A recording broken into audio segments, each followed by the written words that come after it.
Quería preguntarte por uno de los ejes que es bastante central en la convocatoria, que tiene que ver con el repudio a toda la criptoestafa. ¿Cómo se linkea el movimiento feminista, transfeminista, con un planteo que pareciera a primera vista que no tendría mucho que ver?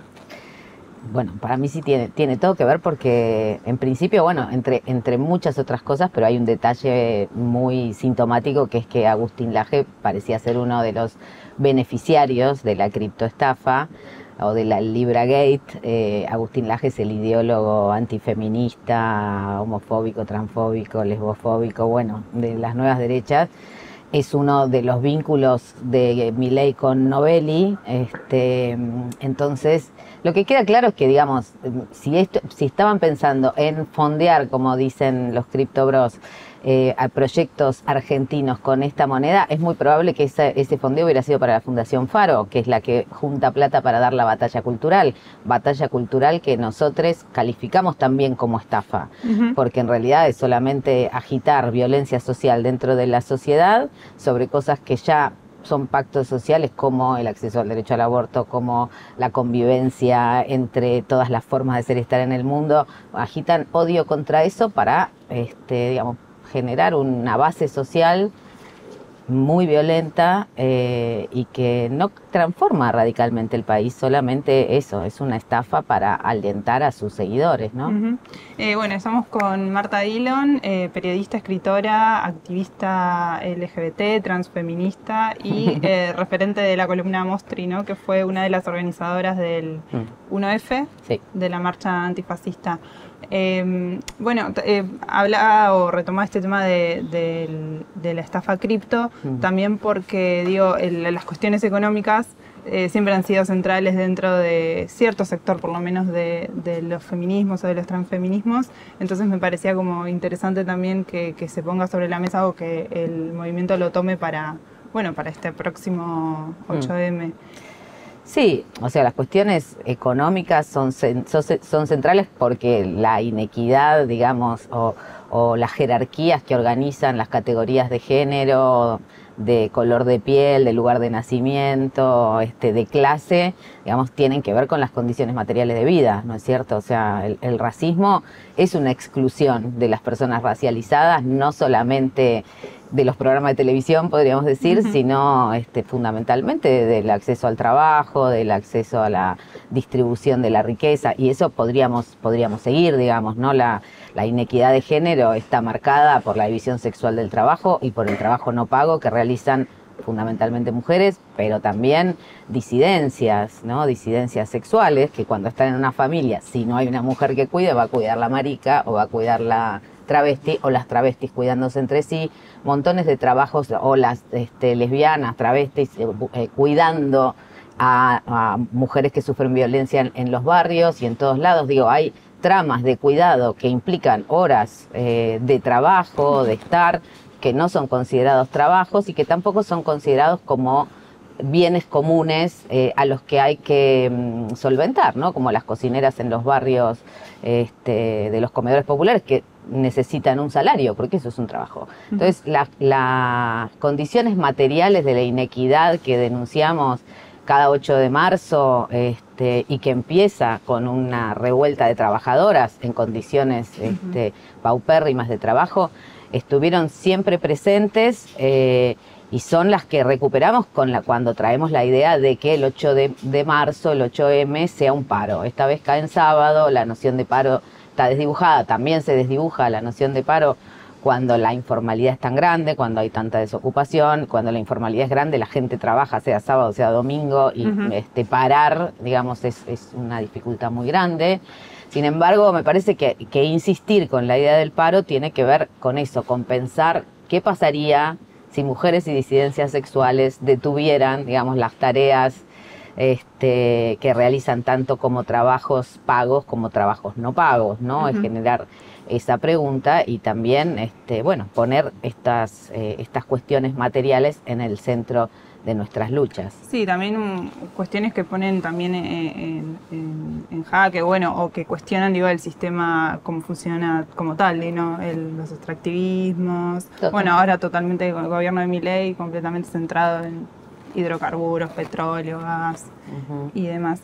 Quería preguntarte también por esta, bueno, al igual que fue la movilización del 1F, previa al 8M, bueno, como todos los años, hubo un proceso asambleario.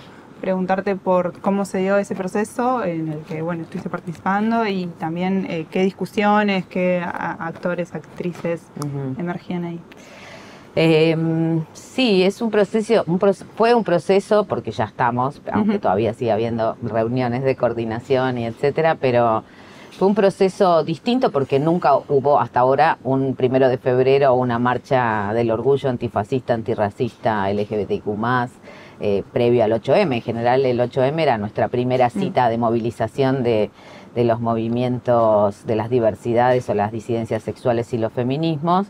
Esta vez el 1 de febrero marcó como una agenda propia o un ritmo propio, en el sentido de que mucha gente respondió a esta idea del antifascismo y del antirracismo. Por lo menos respondió a la idea rápidamente de la necesidad de poner un límite común, avances muy graves y muy sostenidos, digamos, contra la vida directamente, ¿no? Porque cuando decís hay que extirparlos como un cáncer, ¿no? A las personas LGBT, bueno, están poniendo en riesgo la vida, sobre todo cuando tuvimos un año donde esa violencia que surge directamente del Poder Ejecutivo, indirectamente se reproduce en la sociedad, ¿no? Y lo vimos con el triple lesbicidio en Barracas, por ejemplo. Entonces, ese proceso asambleario continúa esa energía y esa vitalidad de las asambleas que produjeron el 1F. Creo que las discusiones o lo que se trata es de entender, y creo que eso se entendió en la última asamblea que hubo, que no sobra nadie en nuestras movilizaciones, digo, nuestras feminismos, transfeminismos, LGBTIQ+, y en esto me refiero a todos los sectores políticos que enfrentan al fascismo y al racismo de Milei. Digo, el racismo tiene una connotación muy fuerte ahora con todo lo que está pasando en la Patagonia, ¿no? Y con los pueblos originarios que son desalojados, ¿no? Porque por decreto se bajó la ley que suspendía los desalojos. Bueno, ahora es un desastre. Entran todos los partidos políticos, entran todas las identidades, que insisto, esto me parece muy importante de rescatar, es que si los feminismos, los transfeminismos y el movimiento LGBT tiene la posibilidad de generar alianzas transversales, estas alianzas no se pueden terminar en las cuestiones identitarias. Entonces insistimos en que el 8M como el 1F es una marcha para todas, para todes y para todos también, ¿no? No dejar de hacerse esa pregunta si los varones pueden ir o no pueden ir. O sea, bueno, tenés que ir con esas consignas. O sea, si vas con las consignas de pensar un límite al gobierno fascista de Milei, si vas con la consigna de defender la ESI, con la consigna de defender el acceso al aborto porque no hay presupuesto para los insumos, bueno, entonces estás en la marcha y tendría que ser una marcha realmente opositora y una marcha muy grande. Eso es muy disruptivo, digo, dentro del camino que viene dando, ¿no?, el movimiento. Yo creo que sí, pero que es necesario, y que en eso insistimos mucho en la convocatoria del 1 de febrero y se escuchó, digamos, ¿no? Era una convocatoria surgida de un movimiento LGBTIQ+, pero insistimos en que no era una cuestión identitaria. O sea, no podemos salir las personas lesbianas, travestis, trans, maricas, no binarias, a gays, no todos los gays son maricas, pero, digo, no, las personas no podemos salir a demandar por nuestros derechos y nada más, digamos, ¿no? Y además que somos personas igual que las feministas y transfeministas, que estamos en todos lados, en todos los trabajos, somos jubiladas, somos médicas, somos las despedidas del Bonaparte, las despedidas de los sitios de memoria.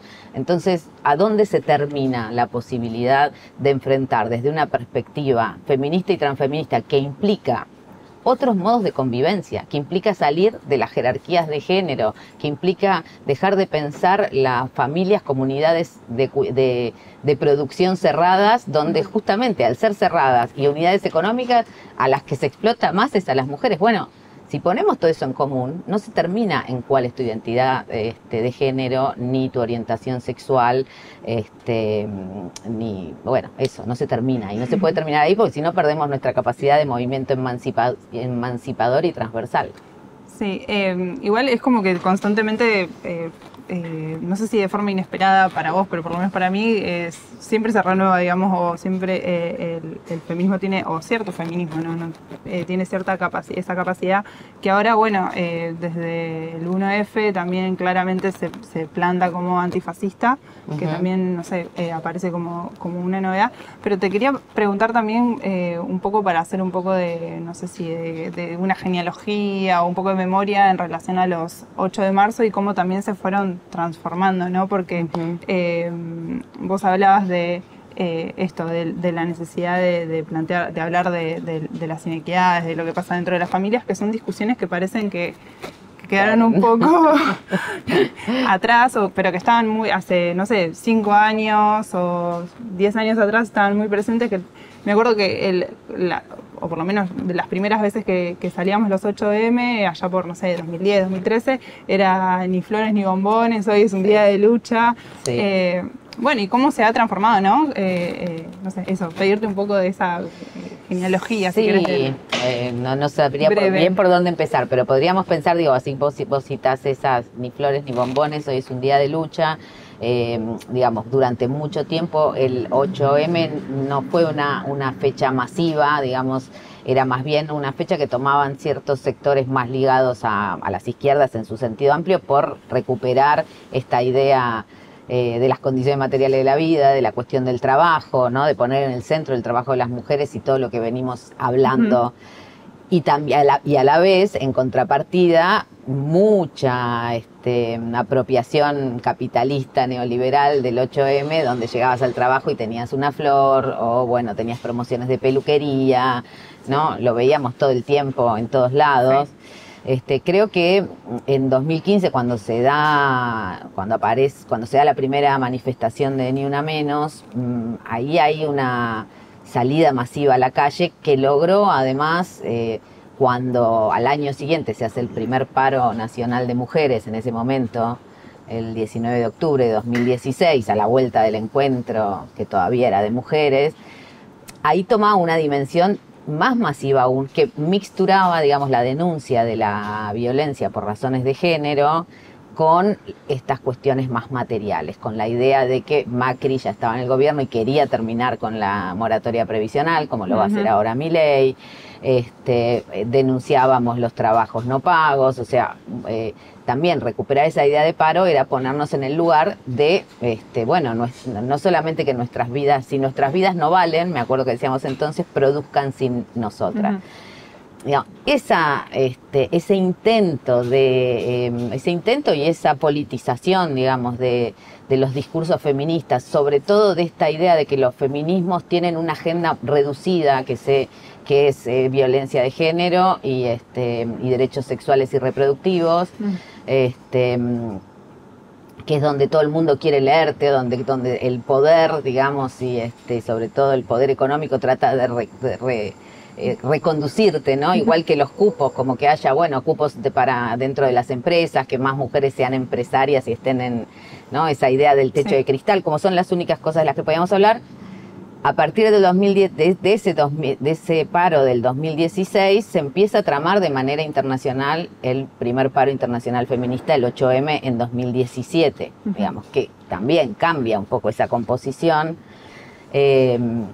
Creo que ahí ha habido a nivel global también una fuerte reconversión de los feminismos en un movimiento que siempre fue emancipador, pero que recuperaba una potencia muy grande.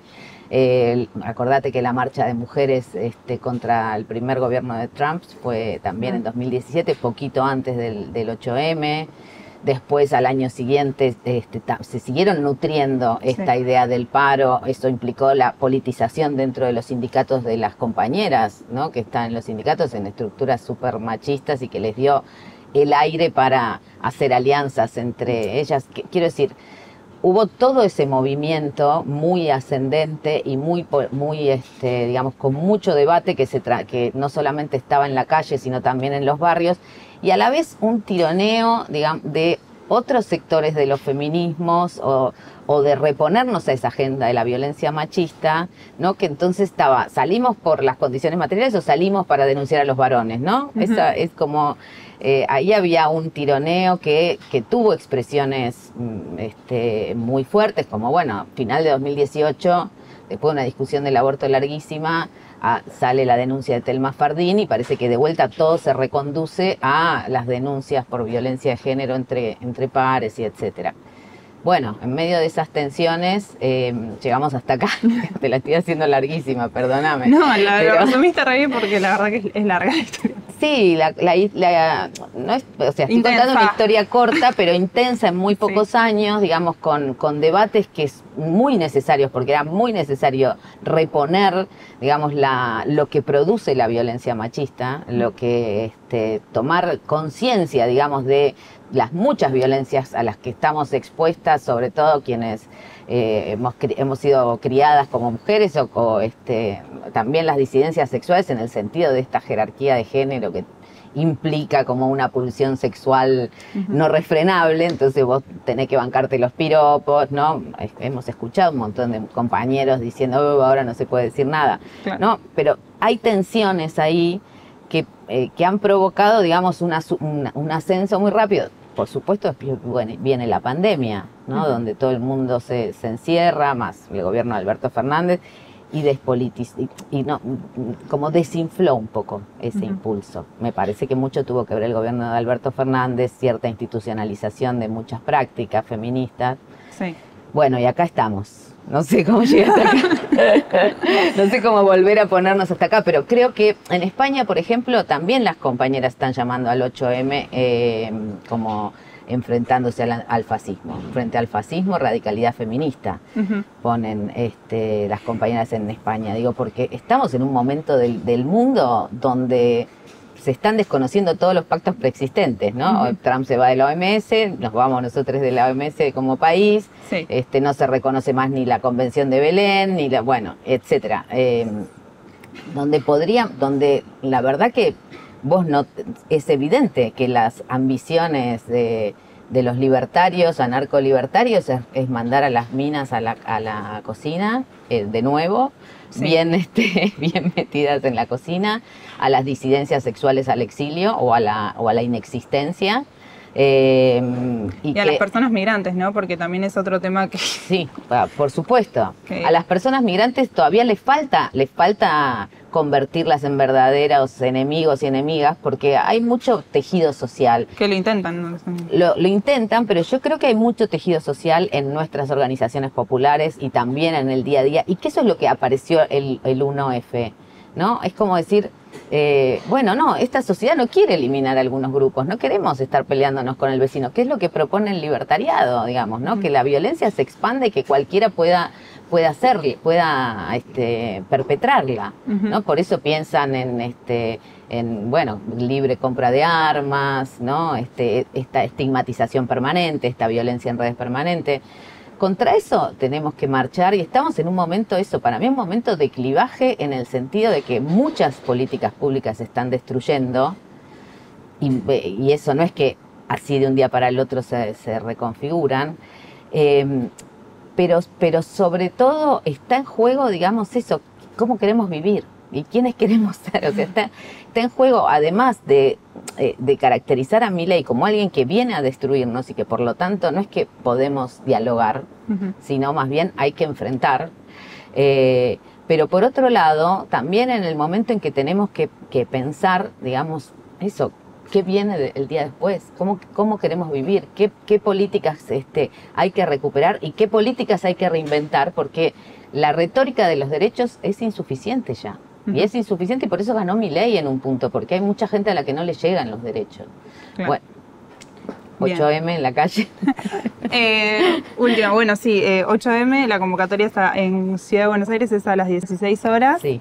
Bueno, en todo el país seguramente haya marchas en las distintas ciudades y bueno, en pueblos y por todos lados.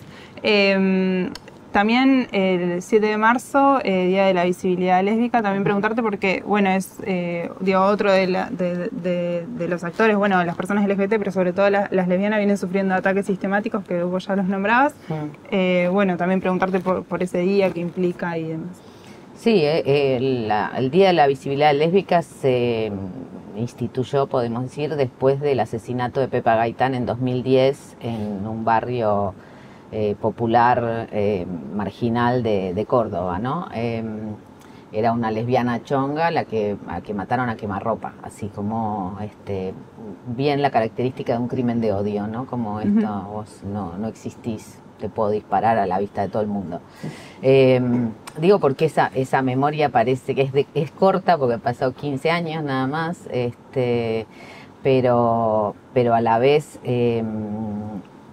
digamos, nos tiene que traer esta idea de que hay cuerpos que para el sistema en el que vivimos, el patriarcado en el que vivimos todavía, hay cuerpos que valen menos que otros, ¿no? Y que esto se ha venido reproduciendo. El día de la visibilidad, ahora tenemos, o sea, por supuesto, el 6 de marzo se cumplen otra cantidad de meses, cada 6 se cumplen meses, hasta el 6 de mayo que se produjo el hecho del triple lesbicidio de Barracas. También tenemos en nuestra memoria colectiva la lucha por liberar a Iggy de Jesús, que se defendió de una violación correctiva, pero sobre todo, digamos, desde las identidades lésbicas, lo que hay es una intensa, o sea, podemos decir que es una minoría muy intensa, que viene proponiendo otras formas de vida, otras formas de cuidados mutuos, digamos. Muchas de las discusiones que pasan a los feminismos empiezan pensándose desde las lesbianas, ¿no? ¿Qué hacemos con las vejeces? ¿Por qué hay que depender de las familias? ¿Qué implican las familias para las disidencias sexuales? Porque parece que la familia fuera un objeto más del capitalismo, ¿no? Bueno, hay que tener hijos, hay que tener plata, hay que tener una casa, ¿no?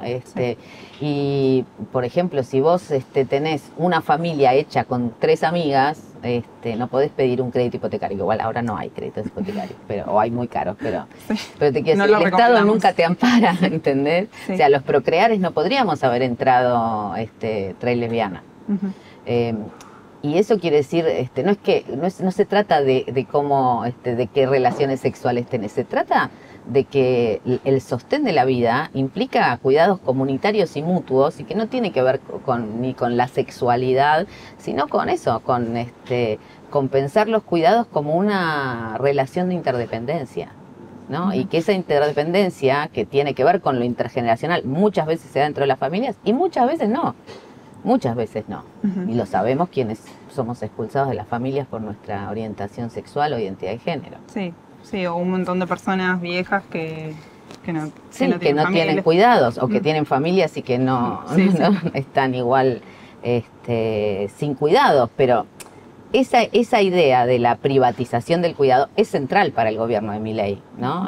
Por eso le pega a los jubilados a ver si guardan a su jubilado, no lo estoy diciendo de manera muy brutal. Pero la insistencia en reprimir salvajemente las manifestaciones de jubilados y jubiladas tiene un poco que ver con, como si fuera un llamado a decir, bueno, protejan a estas personas. ¿Y dónde las van a proteger? ¿Quién las va a proteger si el Estado no actúa?